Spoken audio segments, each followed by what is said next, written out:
Hello, and welcome to Beyond the Firewall, the business bytecast, where tech meets business. Get expert insights from real-world business leaders, IT experts, and the latest trends in bite-sized episodes. Stay ahead and explore what's beyond the firewall. Welcome back to another Beyond the Firewall, where we're always trying to bring you new and innovative thought process around how to grow your business and how to be a better leader, not just about technology. Today, we actually have a very unique and special guest, Shafoli. Shafoli, did I say that correctly? Excellent. Shafoli. Shafoli, please tell us a little bit about yourself. Thank you, Erez, first of all, for having me on your show today. It's an absolute pleasure. When you reached out to me, I was thinking, okay, what does Erez want to talk to me about? But that was a very, very welcoming invitation that I received from you. So thank you so much for having me on your show. About myself, my name is Shafoli, as you mentioned, and I'm an entrepreneur, a founder who built my career on high standards, responsibility, and a very, very strong work ethic. And over the years, I have grown my businesses, I would say. I have led teams and I've navigated a lot of pressure along the way. But more recently, my focus has shifted inward. And I think that is what this podcast is about today. I've become deeply interested in how mindset shapes leadership, how the way we interpret pressure, we handle conflict, and make decisions that impact not just performance, but the culture and sustainability in the business. And I don't claim that I have it all figured out. I'm still evolving. I'm still learning in the process. And I think I'll always do, because with the way how humans are changing, I think, and how technology is changing and how everything around us is, the global dynamic is changing. I think we'll always be ever evolving. But I care deeply, very, very deeply about building businesses that grow without burning people out, because I've experienced it, I've gone through it. And I know it's not a very nice place to be in. And that's the work that I'm really, really interested in right now. And I'm doing a lot of that work on myself as well. That is about myself. Amazing. Yeah, it's incredible to see how entrepreneurs and executive leadership teams kind of go through an aha moment, and realize that there's a need and a gap that they need to help address out there in the world. And this is a clear case where you saw a need, you saw a gap, and you kind of stepped into that role, transitioning from some of your past career choices and ventures. So it's pretty amazing. But one of the questions I have, and I think this is sort of like, when I think about it, what do you see as the most common mindset blocks for business executives and entrepreneurs out there that kind of bridges the gap on what you're talking about? So I don't think that most executives lack skill. I think that they carry unexamined patterns that worked at one stage, but then they start limiting them at the next. Let me give you an example. Tying identity to performance. Like, if your revenue slips or dips, it becomes personal, right? It feels personal. Or if growth slows down, it feels like, at least for me, it has felt like failure. If you're not busy, we feel uncomfortable, right? Like I've had days when, I've had free time to myself and I felt maybe I'm procrastinating, maybe I'm lazy, maybe I don't want to do some work. Like, you start questioning. So once you start tying your identity to performance, I think that's a huge mindset block that I've seen with leaders, including myself. Another big one that I see is an experience, and everything that I say is through lived experiences, is operating in constant urgency. Like, sometimes as leaders, we live in a permanent urgency mode when everything is urgent, everything needs to be done right now. And that creates panic amongst the team as well, because that it's a snowball effect, right? It ultimately translates into how your team is performing. Sometimes perfectionism, right? It's disguised as high standards. And I personally feel that there's a huge difference between high standards and fear-driven perfectionism. But then none of these blocks, in my opinion, would make someone incapable. It's usually these patterns that we have to recognize and address. These patterns do help you in the initial stages or the earlier stages of building a business, because that's when you have to hustle and you have to do everything, and everything is urgent, because if you're not going to take it like that, then you can't get the work done. But then after a certain time, that needs to change. Leadership needs to evolve. And for that evolution, you require awareness, you require going inwards, you require pausing, you require letting go. And I think that's something that I have noticed amongst a lot of people, including myself. Interesting, thinking about it in that respect. I've been to a lot of leadership executive programs and courses over the past decades. And, there's that conversation about when do you pivot from working in the business to working on the business.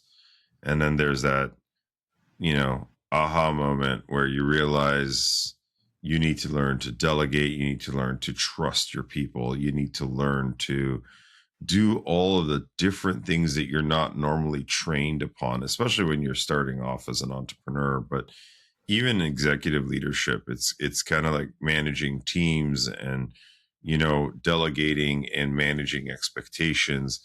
It's just a multitude of the same principles. And it's really amazing because I know guys that are running, several $1 million businesses, and I know guys that are running $100 million businesses, and challenges are very similar, just the numbers are much bigger. And, it's really about expectations and about that shift in thought process from when the company was, in that startup phase. So yeah, I fully agree with you about that. And, coming from myself, I would say that sense of urgency when I started my company, yeah, everything was a fire. Everything had to be, fixed right away. Customers had to be 100% satisfied. And you kind of did above and beyond what you possibly could do, even if you couldn't do it, just to try to make the customer satisfied, because you knew everything relied on that. So you try to, overcommit no matter how much it would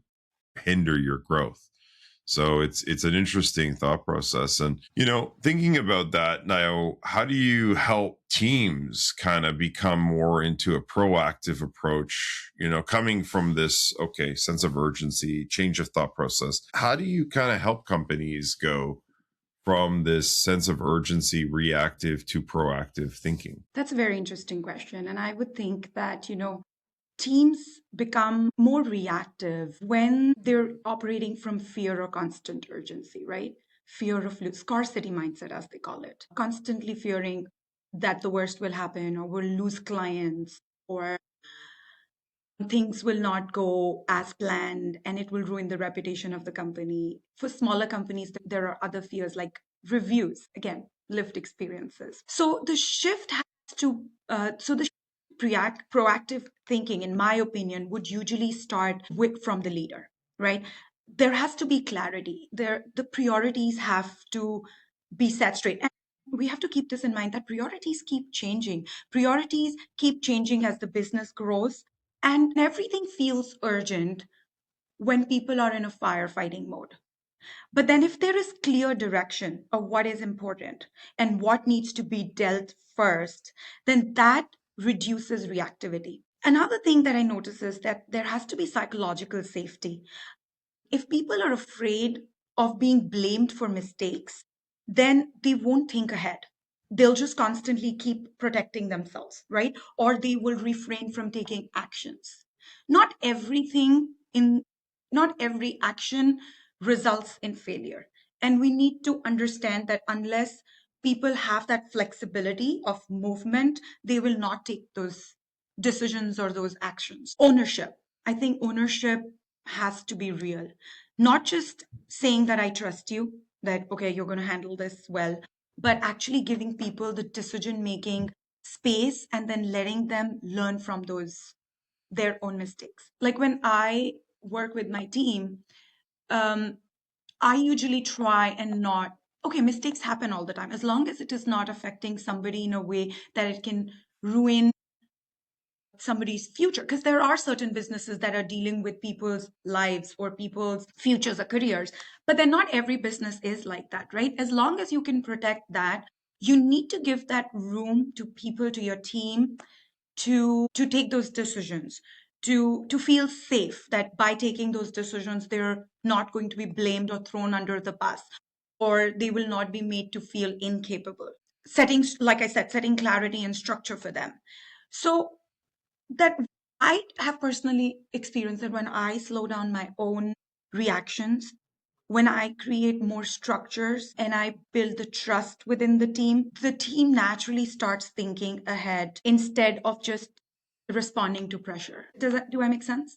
Yeah, definitely. Because you can't be constantly working in a what it is. It's like in that flight. You Fight or can't. flight. Yes, thank you. You can't operate that way. It was like at the tip of my tongue there. You can't constantly worry about being under fire, right? And your stress levels go up. And I fully agree with you on that. Like we're in a high, stressful environment being in IT, and everything is always a panic or an urgency, and people are bound to make mistakes, but you can't punish people for that because it's part of the business that we're in. You hope that you get everything right the first time, but sometimes it's about trial and error, and you need to give your people that. And acceptance that mistakes will happen. Like, Yes. none of us are perfect. No. Mistakes will happen as long as we're reducing or mitigating losses. I think that's, and how else do you learn? I mean, there's so many things in the business, especially how the businesses are evolving nowadays. Everything is new. There's something new that comes every 6 months. And in order for us to learn, to try something, we we will fail, we will make mistakes, we will have to try multiple times and then get the results. So I think giving that space is very important. Agreed. Agreed. So, I look at it as it's executive slash owner, owner, entrepreneur, executive kind of led. Okay. So how does how does an executive kind of identify and come up with this aha moment to kind of say, okay, you know what? I need this mind shift. I need to unlock my potential. I need to lock my ability. And how is it that maybe there's sort of like I'm going to say a checklist, because but how do you identify that? Because like for me, I was stuck. I was running a business. I was several years into it. I was struggling. I was trying to get out of the gate. I grew it to a certain point, which was within my framework. And then I was very fortunate enough that one of my clients came to me and said to me, you need to change. You need to stop doing what you're doing. How do you help entrepreneurs and business executives kind of unlock or unleash that mindset? Or let's start with identifying when they need to start unlocking their mindset. I'll be honest with you. I think that shift comes from within. And when I say the shift comes from within, I mean that as humans, as we're gifted, we have this gifted talent of something called this intuition in our gut. Our body tells us when we're not happy. Our body tells us when we're under pressure. Our body will tell us when we're not enjoying what we're doing. Now, when I say enjoying what we're doing, does not mean we're not passionate about the work, about our work or our business or our team or the success. That it's not about that. It's about high performance is one thing, but then feeling the pressure of it all is another thing. And our body tells us. It's catching ourselves in that moment is your aha moment. I was growing the business. I was getting clients, I was making money, I was building my team. Everything was perfect. But there was something that would tell me at the end of the day that I'm lacking peace. And peace not in a way that you are crying or you're upset or you can't sleep, but there's something in your body that is uncomfortable. Every morning you come to work, you feel there's a shift in the energy. Like, and you need to catch yourself in that moment. If you can catch yourself in your moment because your body is telling you and you don't ignore those signs, you will be able to self reflect, go inwards, pause, and then take actions based on then list. So it's going to be more responsive rather than reactive. And that's the biggest aha moment. That was my aha moment. And it sometimes can be gradual because not everybody's perfect at listening to yourself because we're always on the go. Like I feel that sometimes even for strategy I need clarity, right? If I'm constantly on the go, I can't strategize, I can't think straight, I can't do things the right way. I need to pause, I need clarity of mind, I need to take a little break. And so even with this, this going inwards of self-awareness, I think it's not, for some it wouldn't be like today I know, oh my God, I need to change. It's going to be very gradual over the year. Over the years is probably too long, but over a few months, when you realize that you keep getting that sign and again and again and again. And at some point, you have to pause and say, okay, something needs to change because it's not working the way it was meant to. And then you'll also notice that you'll hit the glass ceiling with action and high performance and go, go, go attitude. You can go only so far and then you hit a glass ceiling. And the moment you can hit that glass ceiling is you know that for you to go to the next level, something needs to change. And the change begins from you. So, and that's really enlightful. Like I'm relating this in two different ways. So we're humans of creature. Sorry, we're creatures of habit, right? So when we look at our biggest struggles is changing those habits, and I can best relate that to everybody in the sense of like a diet or a workout. That first week you're diligent, you're eating healthy, you're going to the gym for a week, and you're just all in. And then the minute there's a bit of hardship or there's a bit of a roadblock and a challenge, you go back to your habits, right? You're creatures of habit. So like you'll go back to that comfort food. You'll be like, it's not showing up and I'm just gonna, stop going to the gym today because I just don't see the immediate results. How do you help these leadership people to kind of see that this is not a long-term game? This is not just like you said, an aha moment. I'm going to just be a better leader tomorrow. Like, how do you help with that?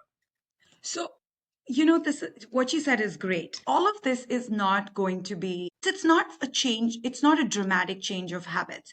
It usually comes from small and consistent ones. Like we have to ask ourselves, and this is how I do it every day, right? And I'm not saying I'm perfect. I never claim to be perfect. I'll never be perfect. I'm always going to be work in progress. But then this is what I do. If something goes wrong, right? So this is one daily practice I have, a few minutes every day to ask myself, how did I react today? Did I react today? Or did I respond? Because in high performance or high pressure environments, it's very normal for us as leaders to take multiple decisions throughout the day, for us to constantly have problems at hand that need to be solved, or issues or escalations that need to be solved or handled. I Every night when I go back home, or even in that particular moment, I have made this a habit to pause and ask myself, what did I do today? Did I react or did I respond? And maybe a few times you will not get the right answer, but over time it compounds. Another is, catching myself in the moment. And with time, like with a lot of effort that I've been putting in on myself over the years, I have come to a place where I can catch myself in the moment as well. I know I am reacting. I know right then and there that this could have been handled a different way. And then immediately stopping, right? Immediately changing the course of action. We, as leaders, we'll fail, and that's okay. Again, like I said, we can't tie our identity to our actions, our failure, our mistakes. We're humans. We're going to make mistakes. But are we catching ourselves in that moment? And then another thing that I really do is being honest to yourself, having very, very honest conversation. You can't lie to yourself. Your heart is always, I really listen to my intuition. I'm very honest to myself. I sometimes write down my mistakes on a piece of paper or a journal at the end of the night to remind myself of what I can do better or how I can handle that particular situation. If that happens again, how do I handle it in a better way? So being honest to yourself and then to your team also, that helps as well. Having sometimes, as leaders, we also try to avoid conflict. I've avoided conflict for years. Like, that's an uncomfortable place to be. But then Right. when you can address that situation upfront, straight on, head on, um, it actually helps you to resolve problems much faster.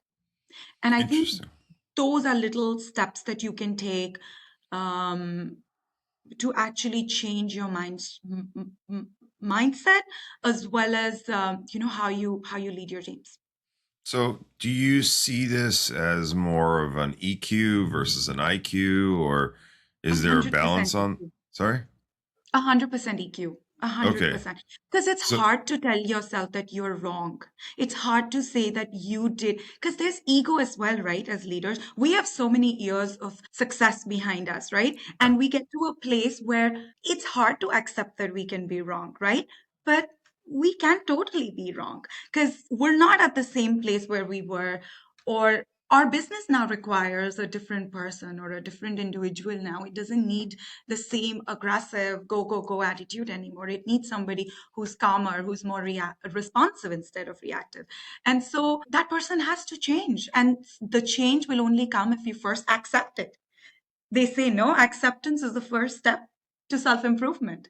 So Right. how do you improve if you're not even accepting that something in you needs to change? It's interesting because, like, I can tell you, it's such a mind shift, and I got into this about eight years ago or so, in the sense of, originally I thought I had to be a smarter, faster, better entrepreneur to be a more successful entrepreneur, and so I just was always diving into how to better market, how to better sell, how to better do the better tactical things. And I was always into the IQ side of the spectrum. And I don't know if it's just me or in general. I think a lot of people in leadership tend to be more IQ driven, where they're thinking, okay, if I had the better toolbox, that's all I need. And then I remember going to my first speaker around more about awareness and leadership awareness. And it was like, at the beginning, I thought it was a little hokey. Like, I'm like, really? I'm like, why do I need to be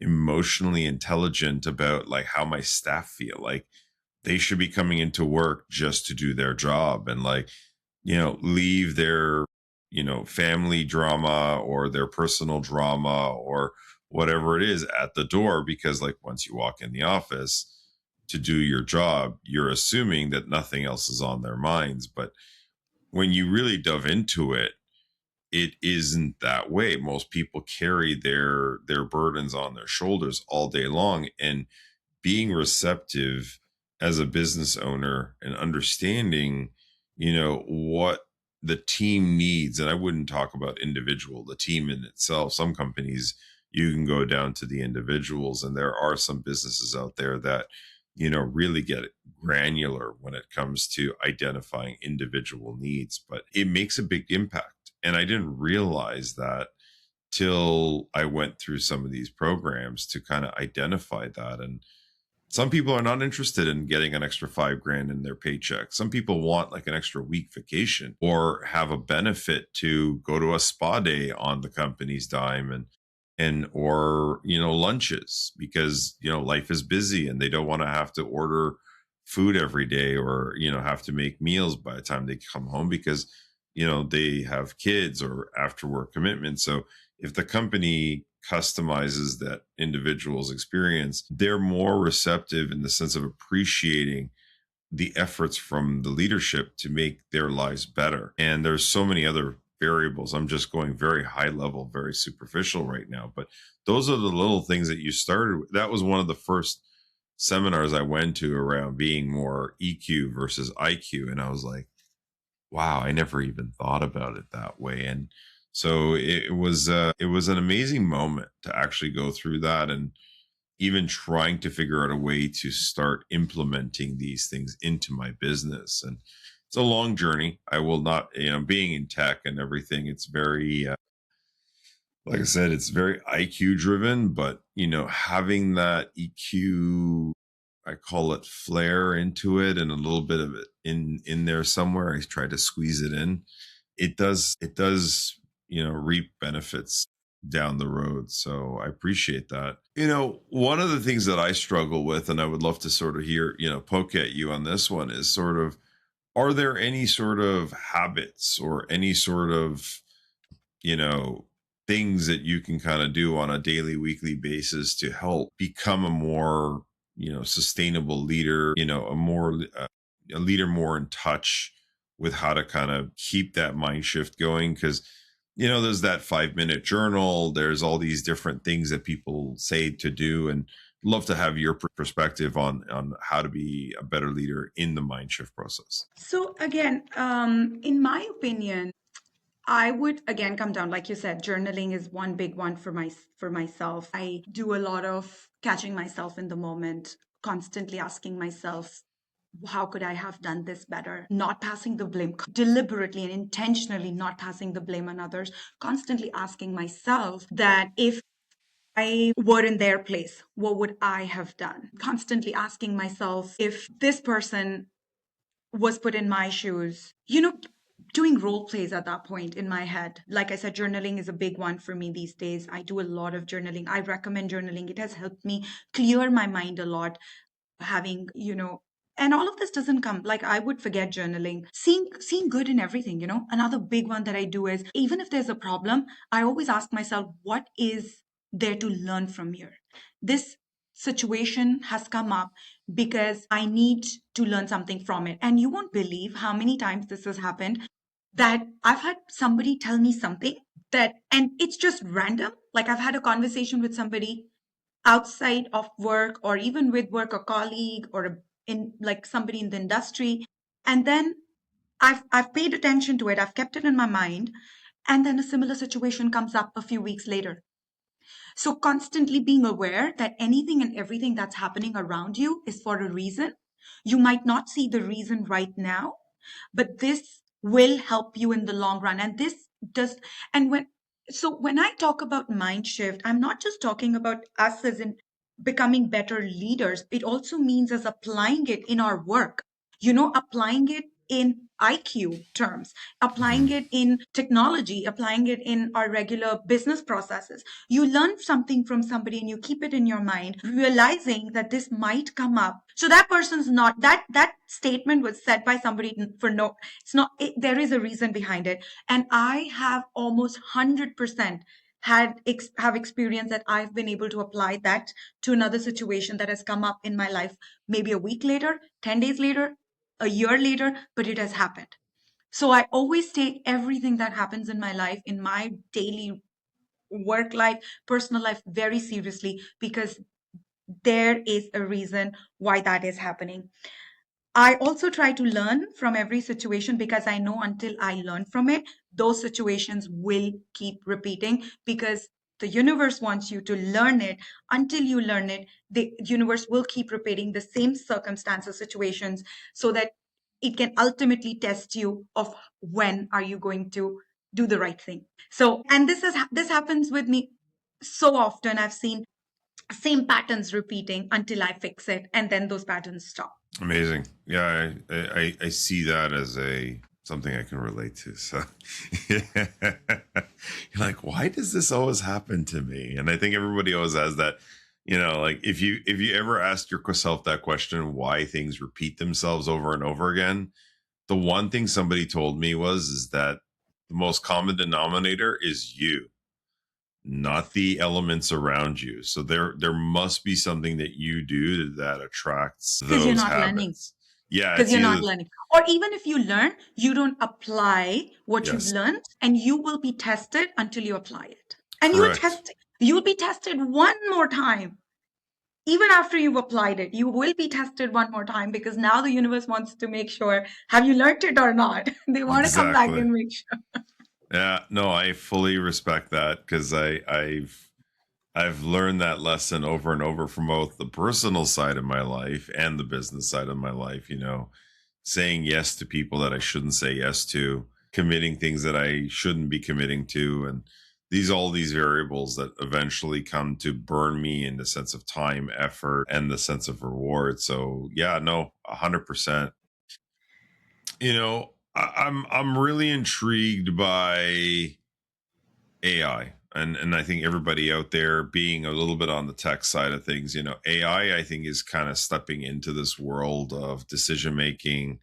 It's stepping into leadership. I was just on another podcast with another executive, and we were talking about how more and more leaders now are relying on having AI make their decisions. I would love your perspective on how AI is impacting and reshaping businesses out there, and what sort of mindset will leaders need to have over the next couple of years, because I don't think this is a long-term play. I think this is going to impact leadership very quickly, if not already.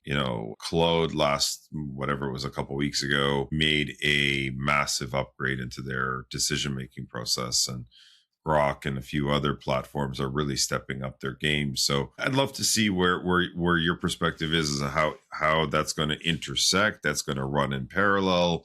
Where leadership really needs to kind of pivot and really think out of the box, not just in AI. Yeah, that's a very, very relevant question in today's time and age. So, in my opinion, I think over the next few years, the leaders who will thrive or who thrive won't necessarily be the most technical. In my opinion, they'll be the ones that are the most adaptable. We know how AI and automations are taking over almost every industry. I mean, we think of, and they will constantly evolve as well over the years, right? This will keep changing, but I think the real shift will be psychological. Leaders will have to be more comfortable with uncertainty, and that means staying curious instead of, I would say, defensive, being willing to learn instead of protecting old patterns or old systems. Also, I think another big one I would think is that we have to start separating our identities from our roles, because eventually roles are going to expire. Even roles will evolve as well. So that's the right word, I would say. Not just expire, but then roles will evolve with time. And it'll be at this time, it'll be very interesting to see how people will emotionally regulate. Leaders are going to emotionally regulate themselves. Because when industries change quickly, we see that teams look to leadership for clarity, because a lot of people need that direction, and the direction and clarity has to come from the leader. And if the leader is not emotionally regulated, they become more reactive, they become fearful, and then the whole strategy changes, and that also then sort of trickles down to the team, and you see that whole fear driven environment in the team as well. So I think the mind shift or the mindset that I think the leaders will need is adaptability. They will need humility and, of course, emotional steadiness, because that's the only constant I would say that leaders would need. Technology will keep evolving. We can't control that. We can only keep pace with what we can control. Everything else will eventually change constantly. And I think grounded leadership is or will always be an advantage in the business industry, whether it's technology, whether it's service industry, whether it's manufacturing products, anything. It's grounded leadership that will always have an advantage. Yeah, I like your statement there about curious, because I think when I speak to other associates out in the world and other leaders, there's a concern that executive teams, even our youth, is starting to consider AI as the gospel. Like, it's sort of everything that it gives you as an answer is the way to go. And my concern is that, the next generation and even some of the younger leadership and even some of the other executives that I speak to, they're taking AI at face value. There is this, I don't know what I need to do. Let's throw this into AI and let it come back to me with recommendations. And the question now lies, do you blindly take those recommendations? Because at the end of the day, AI is a framework. And so if you actually think about how frameworks are built, either it's going to start giving a lot of people a similar level of advice across multitudes of people because it's only based on its knowledge base, and the algorithm is trying to give everybody the best cause of answer. So it almost unifies everybody with the same course in action. There's that one side of the spectrum that it can eventually say, you all need to lose weight, you all need to be better, you all need to do this, you need to do that, whatever it is. And it's going to kind of, in one way, shape, or another, give everybody the same piece of advice in different words. It won't be exactly the same way. And then so if every manufacturer started saying, okay, well, we need to improve our manufacturing process, and it's relying on giving it the answer, chances are, again, it's going to give everybody the similar sort of structure on how to move their company forward in the same direction. And now it's about the leadership sort of challenging those questions and answers and then rephrasing the wording. And then I find that, we relied on two forms of knowledge. One was transfer of the many. So, in other words, we would do what we're doing now is getting into a group and discussing and transferring knowledge between one and another. The other form of knowledge transfer was reading a book and reading articles and, all the documented forms of knowledge transfer. So, when you look at it, those were the two most common forms of knowledge transfer for hundreds, if not thousands of years of human existence. And now I'm going to call it an automated system that is supposed to make those decisions for you. And I would love to see how that pans out because I see the pros from the call it speed to get an answer.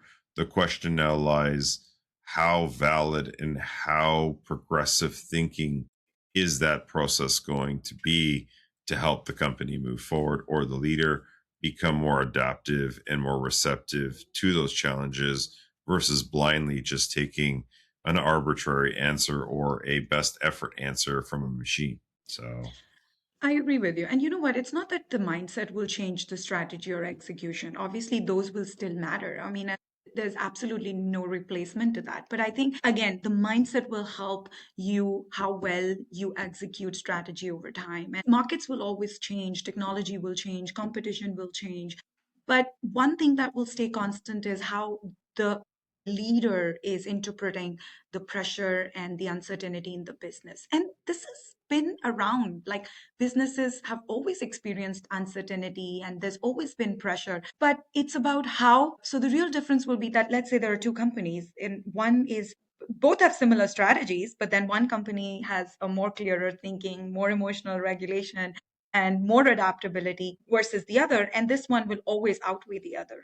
I mean, it's as simple as that. How are you reacting to pressure and uncertainty? And how is the leader dealing with those situations will really make the difference. Like you said, AI will give similar responses to everybody. So maybe they'll have the same strategy. How are you executing that strategy? yeah, no, definitely. I think that is always the most important aspect of it. Because if you look at everything that I've done in the past 30 plus years, and you look at the top consulting firms out there, they can give you all the recommendations out there, and it's all about execution. And if you can't execute the list of things that are recommended, doesn't matter how much money you invest in strategy and planning and execution is key. So opening that door and actually walking through it is the first step. Yeah, I, that's true. I love how everyone does all this. I've been to several discussion points, and I remember people were just planning and planning and planning and planning, and I'm like, how hard is it for you to just open the door and walk through and do one thing today and put the next foot in front of the next foot, and then at least have a framework, but not the perfect plan. The perfect plan doesn't exist. So if you Exactly. start walking before you start running, and then eventually, you'll have something that's moving forward versus planning forever. And I think that is the biggest challenge with a lot of entrepreneurs and a lot of people that want to be an entrepreneur today, which is one day I'm going to start a business, and or I'm going to start planning about being uber successful, and I'm just going to brainstorm every day on how to become that success. And I'm like, what actions besides that are you doing? Because if you're not doing something about it and you're just thinking about it, you're not doing anything about it. So yeah, I love that whole process. So Shafali, like I want to kind of wrap this up, and I wanted to ask you sort of one of my favorite things I always ask our guest. What is sort of the final words of wisdom, or sort of like how do you want to wrap this up, and what do you want to leave the audience out there with? Let's call it a nugget of knowledge. So, a few things. One, hustle doesn't naturally or equally equate to success, right? Sometimes in different periods of life, you need different different strategies, you need different actions. And so for me, the biggest one was that hustle was needed up until a certain point, and beyond that point, it's more of pausing and understanding what my next steps will be. Slowing down does not mean that you're failing. Slowing down does not mean that you do not know enough or you're not capable. Slowing down sometimes also means that you are clearing the path for you to then walk on that path faster. That's one big one for me that I have started believing, and I would like, especially, you know, today's generation, because they all want to become multimillionaires very quickly. So they need to understand that slowing down is okay. And another thing that I really, really believe in is that there's a right time for everything. You're not late. Where you are is where you're meant to be. And there's no point, and that again comes back to the same thing in hustling, that one step at a time will lead you to where you're meant to be. And even right now, where you are is where you're meant to be, with the right effort, the right amount of strategy, the right amount of hard work, you will get to where you're meant to be. And if you can lead with that perspective, you can actually deal with a lot of unnecessary commotion in your life, because now you know that all you can do and control is your actions. Everything else will happen based on your actions. And then that leads you to the next level in your career, in your future, in your business, in your growth. And so one step at a time, without having to rush through the whole process and trying to become successful. And definition of success is different for everybody. Shafoli, thank you for being on our show. Everybody, I want to thank you for following. Hopefully you subscribe and like this podcast. We're always trying to bring out new speakers. And if you know anybody, reach out to us. We're always interested in finding interesting conversations to have on our podcast. Shafoli, thank you so much for being on our podcast today. It was a real pleasure having you. It's a change of thought, and I love the mind shift. So it was an amazing conversation. Thank you, everybody, for listening. Have yourself a great day. Thank you so much for having me again, Iris. See you soon.